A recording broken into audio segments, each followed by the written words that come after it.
네, 윤석열 대통령과 이재명 더불어민주당 대표의 첫 회담이 하루 앞으로 다가왔습니다. 민주당은 미리 답을 정해놓는 보여주기식 회담은 안 된다며 경고했고, 국민의힘은 정쟁이 아닌 민생 현안을 처리하는 데 집중해야 한다고 강조했는데요. 최창렬 용인대 특임교수, 박명호 동국대 정치외교학과 교수와 관련 내용 짚어보겠습니다. 두 분 어서 오세요. 안녕하세요. 일단 영수회담이 성사되기까지 우여곡절이 굉장히 많았습니다. 의제 조율도 안 돼서 2차 실무회동까지 했었는데 최고위에서 이재명 대표 바로 의제 없이 만나겠다 이렇게 하면서 결정이 됐거든요. 이게 전격적으로 이렇게 의제 없이 만나겠다라고 결정한 배경 어디에 있다고 보십니까? 승자의 여유를 좀 보여주신 게 아닌가 생각이 됩니다. 예. 기세등등 이재명 대표 아니겠습니까? 따라서 만나는 것 자체가 일단 우선이지 않겠나. 예.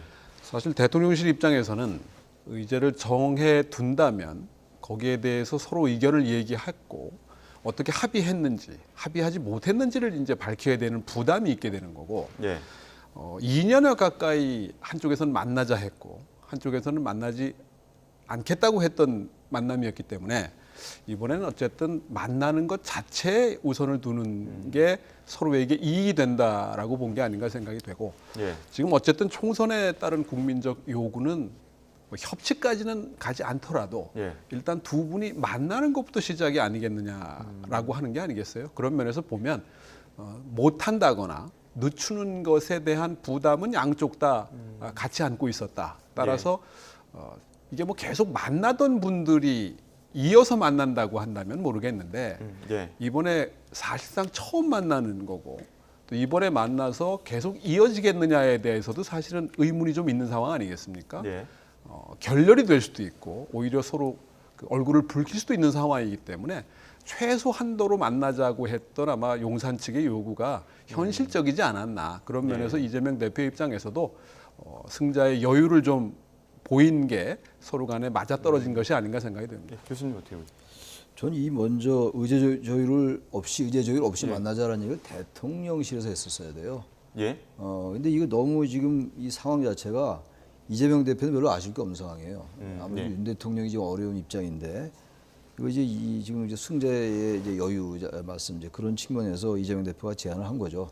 어차피 근데 조율을 하든 안 하든 간에 지금 몇 개의 그 거론된 의제들이 있잖아요. 이건 다 올라오게 돼 있어요. 예. 빼놓을 수가 있겠습니까? 뭐 1인당 25만 원 민생회복지원금 지급 문제라든지 뭐 최상병 특검이라든지 단지 이제 김건희 여사와 관련한 특검 이런 얘기들이 나올지는 뭐 모르겠어요. 예. 그리고 뭐 의정 갈등 얘기 당연히 나올 것이고 총리 인선에 관련된 얘기도 좀 나올 것 같아요. 윤석열 대통령께서 거론할 가능성이 높다고 보는데 어차피 나올 얘기들인데 너무 대통령실에서 의제를 가지고 너무 집착했던 경향이 좀 있어요. 어차피 이번 뭐 한 번 만나가지고 다 풀릴 수 없는 문제들이에요. 계속 22대 국회 내내 이제 그 쟁점이 될 수 있는 사안들도 그런 성격도 있는데 굳이 그렇게 의제에 집착을 할 필요가 있었나 생각하는데 그걸 이재명 대표가 선제적으로 이게 사실 주도하는 모양새가 됐어요. 그러니까 이런 점에서 볼 때 역시 대통령실이 정무적 판단이 좀 느려요. 이런 점에서 볼 때는. 의제 조율을 누가 뭐 하든 안 하든 이건 어차피 다 되는 문제인데 하여튼 결과적으로는 이재명 대표가 굉장히 통 큰 모습을 보여준 그런 모양새가 됐죠. 그게 아마 이제 일당이 된 야당 대표로서의 여유도 있을 것이고 그만큼 자신 있는 것 같아요. 여러 가지 이 문제가 전부 공세적인 것들이거든요. 여권에서는 이걸 다 수세적으로 볼 수밖에 없는 사안들이기 때문에 물론 의정 갈등 같은 경우는 꼭 그렇지는 않죠. 예. 1인당 25만 원 지원금 문제도 여당은 여당대로 입장이 있는 거니까 뭐 다 모든 사람이 다 주라는 이른바 보편적 이 복지에 다 찬성하는 것도 아니에요. 많은 국민들도 말이죠. 이건 뭐 충분히 토론할 수 있는 건데 아무튼 이번에 만나고 나서 이렇게 이 만나기 전까지 이렇게 뉴스가 된 적은 없었어요. 제가 알기로 영수회담이 말이죠. 예. 근데 이거 완전히 무슨 뭐 미국하고 한국하고 지금 북한이 만난 정상회담 비슷하게 돼버리고 말았어요. 지금 상황이. 예. 알겠습니다. 내일 오후 2시에 용산 대통령실에서 1시간 정도로 지금 예상이 되고 있는데요. 시간이 좀 한정적이다 보니 다룰 수 있는 의제도 정해져 있을 것 같습니다. 어떤 의제들도 거론될까요? 그러니까요. 뭐 1시간 정도 예정인데 아마 조금 더 늦춰질 수 있을 겁니다. 사실 1시간이라는 시간이 뭐 모두 발언하고 덕담 나누는 쪽에 좀 그 오프닝 성격에 있는 시간을 제외한다고 한다면 또 어떻게 보면 지금 예상보다 늦게 열린 영수회담이기 때문에 두 분께도 예정된 시간보다 좀 더 했다고 하는 게 정치적으로 나쁠 게 없지 않겠는가. 그런 면에서 좀 원칙적인 차원들의 이야기가 오고 갈 텐데 예. 아마 이재명 대표 입장에서는 수용하고 큰 모습을 보여준 상황에서 구체적인 의제를 어떻게 설정해 나갈지가 고민이지 않을까 생각이 되고 예. 특히 저는 이제 가장 첫 꼬리는 총리 인선 문제가 아닐까.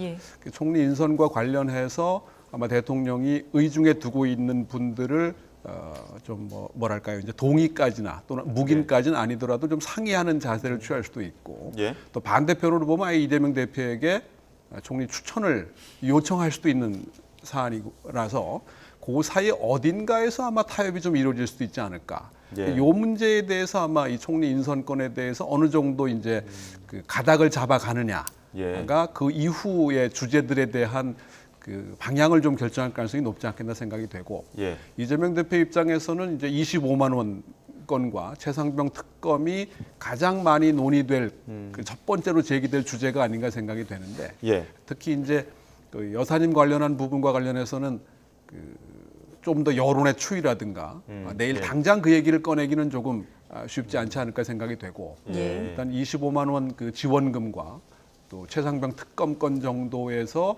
아마 원칙적인 이야기를 예. 하지 않을까 생각이 되는데 사실 사과 요구를 했었지 않습니까? 국정기조 예. 전반에 대한 전환을 요구하면서 사실 이거는 어떻게 보면 항복 선언을 요구한 것이었는데 뭐 사과 요구까지는 아니겠지만 어떤 국회 또는 야당과의 소통 등을 통한 앞으로의 국정기조, 국정 운영 방식에 대한 전반적인 원칙적인 요구가 있지 않을까 생각이 됩니다. 예. 그 애초에 그 의제 설정부터 시작해서 이야기들이 굉장히 많이 나왔었고 형식을 두고서도 이제 실무회동에서 굉장히 많은 이야기들이 오가지 않았습니까? 근데 결국에 이제 1시간 차담에 뭐 조금 더 하겠지만 됐단 말이죠. 그러다 보니까 민주당에서도 이거 빈손 회동에 좀 미리 좀 대비해야 되는 거 아니냐 이런 얘기도 나오고요. 자, 이번에 이제 얘기를 하다가 만약에 빈손 회동이 되고 나면 오히려 이제 민주당에서는 최상병 특검 관련해서도 이거 당위성을 더욱더 갖게 되는 것이다. 다음 본회의, 이제 다음 달 2일로 지금 소집 요구서 제출하긴 했는데 강도 높은 공세를 예고하고 있거든요. 만약에 지금 이러한 뭐 특검법, 이태원 참사 특별법이나 최상병 특검법, 이거 다음 국회에서 이번 국회 뭐 말까지 뭐 어떻게 좀 공세가 이어질 거라 보십니까? 뭐 이번 달 말까지가 아니라 예. 계속 공세가 이어질 거예요. 예. 지금 전 오늘 내일 그 29일 날 그 예. 차담회 형식의 회동에서 저는 큰 기대를 하지 않습니다. 어차피 지금 워낙 양측이 부딪히는 문제들밖에 없어요. 예. 게다가 이게 차담회로 결정이 됐잖아요. 되게 예. 오찬으로 하거든요. 이렇게 어렵게 많아서 오찬으로 하는 게 보기가 좋죠. 예. 오찬하면서 시간도 아무래도 음식을 먹으면서 대화를 하는 게 훨씬 더 부드럽거든요. 소통에도 그렇고 예. 뭐 굳이 뭐 술을 곁들이지 않더라도 오찬에도 약간의 술은 할 수 있죠. 예, 예. 차담회로 했단 말이에요. 오후 예. 2시에. 이게 뭐냐면 밥 다 먹고 차 마시면서 얘기하자는 거 아닙니까? 얼마나 예. 딱딱해지겠어요. 가뜩이나 지금 이게 산 넘어 산 지금 어려운 의제들이고 그런 주제인데 이거 커피나 뭐 차 마시면서 얘기하려니 이거 얼마나 4대 4로 만나는 거 아니에요? 예. 1대1에다가 이제 배석자 3명씩 만나는 건데 예. 저는 이 차담회로 결정한 걸로 봐도 양측이 크게 뭔가를 접점을 이뤄내기가 어렵겠구나라는 생각이 좀 들었어요. 뭐 형식이 예. 구애받을 필요는 없다 하더라도 예. 그런 생각이 들고 그래서 지금 이거 어떻게 될 겁니까라고 예측하는 건 저는 잘 모르겠어요. 어떻게 될지 아마 두 분도 모를 겁니다 아마. 그냥 의제를 딱 결정해 놓고 이건 합의됐어 이거 아니었어라고 한다면 이게 예측할 수가 있는데 이게 의제나 이런 뭐 합의 여부에 대한 결정 없이 들어가는 거란 말이죠. 예. 그래서 이건 각자 아무도 모르는 거고 단지 저는 그 국민의 힘 그리고 여권 대통령에게 좀 드리고 싶은 말씀은 지금 워낙 이 의석 구도가 108대 175예요. 제1야당 대 지금 국민의힘이 108대 115고 범야권까지 192대 108이라고요. 예. 이게 그야말로 전무후무한 여당의 패배이기 때문에 제가 수십 번 제가 말씀드리는 겁니다만 대통령께서 정말로 기존의 상상력을 뛰어넘는 뭔가 통큰 뭔가의 양보가 필요해요. 그게 이른바 흔히들 말하는 국정 운영 방식의 변화로 인식될 수 있는 거거든요. 예. 그렇게 된다면 지지율이 오를 것이고 상당한 지지율이 오를 겁니다. 총리 인선 같은 경우도 과감하게 지금 우리 박 교수님 말씀처럼 이런 사람 어떻습니까? 라고 물어본다든지 사실은 뭐 임명권은 제가 있습니다만 한번 좀 추천해 보세요. 제가 봐서 마음에 들면 이제 내정하는 것이고 뭐 예. 그런 정도 얘기할 수 있는 거 아니에요? 예. 보다 좀 기존의 그 방식을 넘는 좀 통큰 뭐 방식의 변화가 좀 있어야 돼요. 그러면 이 회담은 오히려 윤 대통령에게 더 그럼 남는 회담이 될 것이고 예. 모자라는 거 따질 게는 아닙니다. 그렇지 않고 계속 이쪽에서 지금 뭐 추미애 당선이 이런 분들은 계속 강경하게 뭐 다 얘기해야 된다는 거 아닙니까? 김건희 여사 특검 같은 경우도. 예. 저 근데 초반부터 김건희 여사 특검 이런 걸 올리면 예. 그건 저는 회담이자 성사되기 어려울 거예요. 그러면 나중에 기회가 많단 말이에요. 예. 예. 그러니까 아무튼 간에 민주당이 많은 걸 요구하더라도 대통령께서는 뭐 1인당 25만 원 이런 것들은 논의해 봅시다. 이건 서로 이제 입장이 다를 수 있는데 특검, 특히 최상병 특검에 대해서 얘기를 한다면 저는 이건 과감하게 받아들이겠다라고 얘기하면서 그래야지 뭔가가 돌파구가 열려요. 예. 그럼 지지율도 오르고 지지율이 오르면 자신감이 생길 것이고 지지율이 오르면 의석이 여기 적더라도 해볼만 한 거예요. 근데 지지율도 지금 현재 20%대 나온 지지율도 있잖아요. 지지율도 거기서 정체를 못 벗어나고 의석은 압도적이고 할 수 있는 무기가 다 상실되는 거예요. 예. 그러니까 저는 그야말로 이재명 대표보다는 윤 대통령께서 이번 회담을 정말 건곤일척의 모멘텀을 바꾸는 기회로 활용해야 됩니다. 예. 예. 일상적인 문법을 좀 넘어야 돼요. 제가 볼 때는 그렇습니다. 네, 일단 내일 회담 결과를 한번 지켜봐야 될 것 같고요. 한쪽에서는 이번 영수회담 이후에 김건희 여사가 공개 행보에 나설 것이다. 이런 관측도 나오고 있습니다. 지금 넉 달째 비공식 행보만 했고요. 공식 행사는 좀 자제한 분위기였는데 어떻게 전망하고 계세요? 참 고민거리가 아닐까 생각이 됩니다. 이게 형용모순인 건데 비공개 공식 활동, 비공개 공식 행사라는 표현이 등장을 하거든요. 공식 행사인데 비공개로 한다는 네. 건데 그만큼 고민하고 있다라는 건데 예. 이거 계속 이럴 수 없는 일이지 않겠습니까? 임기 3년을 남겨놓고 있는 대통령인데 언제냐가 관건일 텐데 문제는 김 여사 관련한 본질적인 문제가 해소되지 않은 상황에서 예. 이게 과연 가능하겠느냐라고 하는 거죠. 총선 이후에 뭐 공개 활동을 재개할 거다라는 예상이 많았지만 총선 이후 언제냐라고 하는 면에서 지금 고민이 되고 있는 거 아닌가. 예. 그다음에 이건 국가적인 외교와 관련해서도 영부인의 역할이 있고 수행해야 할 과제가 있는 셈인데 계속 이런 상태로 둘 수는 없는 거고. 근데 아무런 설명이나 또는 조치 없이 과연 공개 행보를 공개적으로 이제 한다라고 하는 것에 대한 부담이 있는 것이 아닌가. 그런 면에서 빨리 형용모순을 해소해야죠. 비공개 공식 활동이라는 표현 자체가 예. 앞뒤가 안 맞는 얘기 아닌가. 결국 본질적인 문제를 해소할 수 있는 건 결국 용산 대통령실밖에 할 수 있는 곳이 없지 않겠는가. 예. 그러면서 고심은 깊어지는데 이게 시간이 끌수록 저 부담은 더 높아지는 게 아닌가 생각이 됩니다. 그럼 실무회담 때는 그 천준호 당대표 비서실장이 밝히기로는 실무협상 때는 김건희 여사 특검법과 관련해서 어느 정도 또 의제로 다룰 것이냐라는 어떤 논의들은 있었다고 하더라고요. 근데 그 부분이 이제 영수회담에서 다룰 수 있을지는 좀 약간 의문이 있는 부분들이 좀 있는 것 같은데요. 자, 최근에 이제 민주당이 또 그 양국법 개정안이나 가맹사업법, 민주유공자법 국회 본회의로도 직회부 하지 않았습니까? 그러다 보니까 이제 또 다시 대통령의 선택이 주목되는 부분이 있습니다. 거부권을 또 행사할 것이냐. 그런 부분에서 영수회담에서 거부권 자제를 또 요구할 것이냐. 이런 부분을 좀 많이 이야기들 하고 있는 것 같아요. 이 논의는 이루어질까요? 김건희 여사 특검법 얘기는 안 나올 것 같고 예. 그건 묻지 않았습니다만 저한테 예. 나오지 않을 것 같고 이번에 그 얘기 좀 빼는 게 좋을 것 같아요. 그 얘기 할 기회 많이 있을 것이고 예. 그 얘기를 그 자리에서 꺼내면 이건 대통령의 아내에 관련된 문제란 말이죠. 예, 영부인에 예, 관련된 예. 문제이기 때문에 즉답하기 어려울 거예요. 그렇죠. 그건 뭐 서로 그런 것들 인지상정도 이해를 해야 되는 거예요. 그 말씀 하나 드리고 싶고 또 하나는 이제 여러 가지 나열한 이 제2양곡법, 가맹사업법 이런 것들, 예. 민주공자법 이거 전부 지금 여야가 생각이 전혀 안 맞는 거예요. 예. 근데 이 부분은 이제 이런 정치 방식을 좀 고치란 얘기예요. 지금 이 방법은. 예. 지금 의석이 192대 108석이잖아요. 의석을 따지면 200석이 안 됐기 때문에 탄핵 의석은 아니에요. 그만큼 그러니까 일단 이 구도로 가자는 얘기고. 그리고 거부권에서 그만하라는 얘기예요. 이것도. 왜냐하면 왜 제가 그 말씀 드리냐면요. 이게 지금 거부권 행사에서 넘어오잖아요. 예. 그럼 재의결을 할 거 아닙니까? 예. 재의결을 해서 200석으로 재의결이 되면 통과되는 거예요. 그냥. 예. 그건 완벽한 대통령의 레임덕입니다. 그건 뭐 더 이상 그 얘기는 왜 그러냐?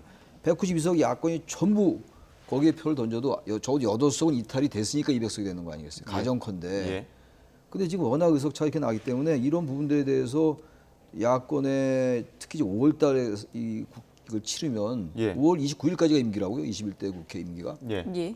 낙선자들은 여전히 국회의원 신분이에요. 그때까지 하면 이탈표 나올 가능성은 충분히 있어요. 그러니까 이젠 제발 그런 방식 바꾸고 이거 표결하기 전에 야당도 마찬가지예요. 야당도 이제 제1당 같은 의석수라 하더라도 이번에 완전히 이번 정권 들어서 이긴 선거이기 때문에 지난 21대 때 구성된 것도 다른 의미가 있다고요. 정치 의미가 있으니까 통과를 그냥 일방적으로 시키지 말고 제발 좀. 어차피 거부권 이상 되면서 자꾸만 통과시키는 것도 이거 좋은 정치 행태는 아니에요. 예. 야당이 일단 가장 의석을 압도적으로 한 입법부를 장악한 권력이니까 네. 입법 권력이라고요. 충분히 여당하고 대화하는 모습을 좀 보여줘야 돼요. 그런 다음에 예. 좀 조율을 한 다음에 올려야죠. 어차피 우리는 의석이 많으니까 올려서 통과되고 야당 이쪽의 여권은 그냥 거부권이라서 이건 정치가 아니잖아요. 그런 건 예. 저기 아무나 다 할 수 있어요. 그런 거 하지 말고 좀 이제는 새롭게 그래서 만나는 거 아니에요? 예. 그래서 새롭게 만나서 얘기도 해보자는 그렇죠. 거니까 예. 대통령과 야당 대표가 저는 이 문제 좀 나왔으면 좋겠어요. 이런 정책도 어떻게 바꿉시다. 그럼 이제 대통령께서 할 말이 있어요. 당신들도 너무 그렇게 일방적 의석 가지고 밀어붙이지 말아달라. 그럼 내가 가지고 있는 권한이라는 게 거부권이니까 제2호권 헌법에 보장돼 있으니까 나 한 거다. 예. 그런 서로 이렇게 권한을 다 100% 쓰지 말고 예. 원래 권력은 반만 쓸 때 그게 유용한 겁니다. 원래. 예. 그 얘기 좀 나누면서 우리 좀 잘해봅시다. 이렇게 가면 이게 말이 되는 것이고 통과, 거부권 이게 무슨 정치입니까? 이게 아무것도 아닌 거죠. 예. 이 대목에서 좀 아쉬운 게 예. 대통령이 여당을 좀 활용해야 되거든요. 지금 뭐 총선 패배의 후유증으로 무력감에 빠져 있는데 계속 이대로 여당을 둔다고 하는 것은 그 부담이 온전히 그리고 더 증가해서 대통령한테 바로 가는 거거든요. 예. 그 완충제 역할을 사실을 당이 하게 해야 되는데 아무래도 이 대통령의 인식이 당과 이 집권당의 역할과 기능에 대해서 근본적으로 이게 그 경험과 어떤 이 기대가 없는 게 아닌가 하는 생각이 들고 그런 면에서 이제는 대통령 스스로가 좀 어렵다고 한다면 당을 제 역할을 할 수 있게 그러니까 그런 생각을 하게 된 출발점은 당을 지금부터도 대통령이 계속 통제할 수 있다고 생각하는 거거든요. 그 생각을 버려야 예. 당을 통제 대상이 아니라 활용해야 할 그리고 함께 해야 할 동반자로 인식을 하게 되면 가능한 일들이 많은데 예. 그리고 대통령의 정치적 부담도 훨씬 줄어들 텐데 이걸 직접 맞닥뜨리게 되면 이제는 외통수가 돼서 OX 문제가 돼버리고 그 성패 여부에 따른 부담은 온전히 대통령이 다 짊어지게 되는 거고 지금 봐서는 최 교수님 말씀대로 192대 108은 연패할 수밖에 없는 상황이고 예. 정치적 부담은 제곱이 될 거기 때문에 이 여당을 좀 역할하게 예. 충분히 할 수 있는 108명이거든요. 좀 그게 가능하면 좋겠는데. 예, 그런 부분 좀 짚어봐야 될 거. 좀 주제를 좀 바꿔보겠습니다. 지금 당 얘기하셨기 때문에 여당 이야기를 좀 해볼게요. 내일 이제 국민의힘 3차 당선인 총회 열지 않습니까? 윤재욱 그 당대표 권한대행이 이제 그 자리에서 다음 이제 지명할 비대위원장을 좀 논의를 하겠다, 공유하겠다 이렇게 나오고는 있는데 지금 비대위원장 구인난이어서 좀 맡을 사람이 마땅히 없다라는 이야기가 많거든요. 어떻게 될 거라고 보십니까? 비대위원장을 누가 맡으려고 그랬어요. 지금 뭐 108석밖에 안 얻은 정당에 물론 전당대회를 준비하는 비대위라 하더라도 대단히 예. 부담스럽죠. 그리고 정치인들은 또 여러 가지 유불리를 생각할 텐데 자신의 정치적 득실을 생각할 거 아니겠어요. 예. 비대위원장을 맡아가지고 뭐가 이득이 될까라는 생각을 한다면 구인난일 수밖에 없죠. 예. 그래서 전 글쎄요 이걸 계속 이런 식으로 이제 윤재욱 대표는 이제 안 한다고 고사하고 있고 예. 또 비대위원장 맡을 사람은 없고 원외에서 구하기도 어려운 상황이고 이런 예. 상황이잖아요. 그래서 저는 이 비대위의 성격도 지금 뭐 이미 결정이 된 거 뭐 소용없는 얘기긴 한데 정말 왜 졌느냐에 대한 통철한 그런 반성이나 예. 그런 게 별로 안 보여요. 지금 계속 나온 얘기는 여권에서 나온 얘기는 비대위원장 누가 할 거냐 예. 그리고 일단 결말은 지어졌습니다만 성격을 뭐 관리용을 할 거냐 뭐 혁신용을 할 거냐 이러다 이렇게 결론이 맺어진 거 아닌가요? 예. 난 제일 의문스러운 게 지금 그러면 전당대회를 6월, 7월 한다는 거 예. 아니에요? 그러면 이제 4월, 10일 날 적고 7월 달에 한다면은 석 달 지났으면 이미 다 당선인들은 다 이제 자기 의정 활동할 거고 낙선인들은 그냥 힘들 거고 그럼 반성할 수 있나요? 그 새로운 전당대회로 뽑힌 그 새 지도부가 반성하는 거 아니에요? 전당대회 예. 비대위는 그 절차만 준비하고 그게 말이 안 되죠. 일단 이 기간에 반성을 하고 성찰한 다음에 새롭게 새 지도가 가야죠. 예, 일단 새 지도가 반성이 그러면 먼저다. 반성만 하고 있습니까? 박명호 교수님 반성을 다녀오셨잖아요. 반성은 제가 할 일이 아닌데 예, 제가 하는 셈이 되어버렸는데 예, 저는 이 부분에 대해서 급할 게 없다. 예. 그러니까 이게 뭐 지금 누굴 모셔온다고 갑작스럽게 해결할 수 있는 사안도 아니고 네. 또 국민의힘이 처음 겪는 일은 더더구나 아닙니다. 뭐 지금 뭘 한다고 한들 뾰족한 방안을 찾기 어려워요. 그래서 앞서 그 대통령이 당의 역할을 좀 활성화하는 쪽으로 그 좀 바뀌어야 된다라고 앞서 하는 부분과 말씀하신 그 마찬가지로 부분. 예. 당을 그냥 내버려 두면 됩니다. 음, 그러면 스스로 살기 위해서 노력할 거고요. 그게 그 과정에서 리더십도 방향도 이제 정립이 될 텐데 문제는 이거를 집단으로서의 정당을 집권당을 통제할 수 있다라고 생각하는 부분부터 바뀌어야 된다. 예, 정당은 통제의 대상이 아니고 활용의 대상이라고 하는 부분을 좀 이 국민의힘 이 예. 당원이나 또 이 국회의원들도 좀 역할을 해줄 수 있도록 하는 게 중요하지 않나 생각이 듭니다. 예. 예, 다음 주죠. 여야 모두 새로운 원내대표 선출에 들어갑니다. 국민의힘에서는 친윤계 이철규 의원, 민주당에서는 친명계 박찬대 의원이 거론되고 있는 상황인데 이렇게 되면 친윤, 친명 갈등만 더 깊어지는 거 아닐까요? 민주당이야 뭐 어차피 이재명 내에 민주당이 됐으니까 예. 그건 뭐 어찌 보면 자연스러운 현상이에요. 압도적으로 이제 그 많은 공천 파동을 겪고도 이렇게 살아 돌아왔으니까. 근데 문제는 국민의힘입니다 역시. 예. 그러니까 국민의힘은 엄청나게 진정당이에요. 예. 그걸 항상 염두에 두고서 이 토론도 하고 대담도 해야 된다고 생각합니다. 일상적인 상황에서 자꾸만 여야 원내대표하고 이러니까 이게 별로 효용이 없는 거예요. 저거. 예. 일상적인 여야 관계 비슷비슷한 여야 관계에서는 뭐 그렇게 되는데 이철규 의원이 누굽니까? 친윤의 핵심이에요. 누가 예, 뭐래도. 예. 그리고 지난 경우에도 인재영입위원장 했죠. 공천관리위원도 했죠. 전 사무총장도 했죠. 예. 이번에 여러 가지 폐인을 얘기합니다만 제일 큰 폐인이 뭡니까? 이 당정 관계의 수익적인 부분들이라든지 국정 운영 방식이 항상 경직되는 거 이런 거였잖아요. 그 핵심에 이철규 이런 분들이 있는 거잖아요. 이철규 의원 이런 분들이. 근데 그게 또 나선다 그러면은 중도층 유권자들이 어떻게 보겠어요? 예. 국민의힘은 정말로 반성할 수 없는 반성하지 않는 정당이나 볼 수밖에 없겠어요? 없지 않겠어요?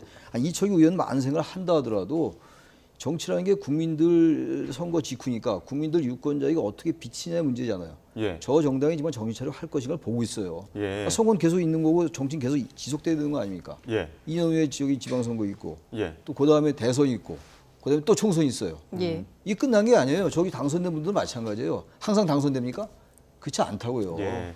근데 이철규 의원도 지금 아직 결정은 안 하고 고심 중이라고 하고 있는데, 근데 이철규 의원 말고는 지금 그 원내대표 자리도 좀 구인난 아닙니까? 좀 독이 든 성배여가 누가 헛절지에 나서는 인물들이 없다라는 문제 좀 있는 것 같은데. 이철규 의원이 나선다는 얘기가 나와서 쉽지 않을 가능성이 높죠. 그러니까 결국 어쨌든 지금 원내대표가 되려면 예. 그 영남 쪽 그 주류 의원들 동의를 받아야 될 거고 지지를 받아야 되는 건데 결국은 그쪽 향배가 어떻게 되느냐가 결정적이지 않겠나.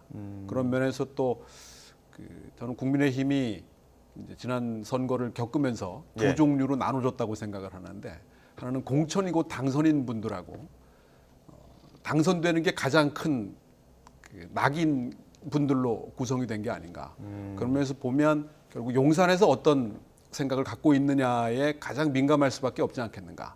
그런 면에서 결국 이철규 의원이 뭐 거론된다는 자체에 대한 이 108명 의원들의 고민이 있지 않겠는가. 예. 또 그들에게 주는 메시지가 있지 않겠는가. 그런 면에서는 부담일 거고. 예. 그래서 제가 이 당을 그대로 내버려 둬야 된다. 예. 그러면 알아서 자기 살 길 모색할 건데 예. 이걸 굳이 방향을 주고 인사까지 사실상 거론하는 셈이 돼버리면 예.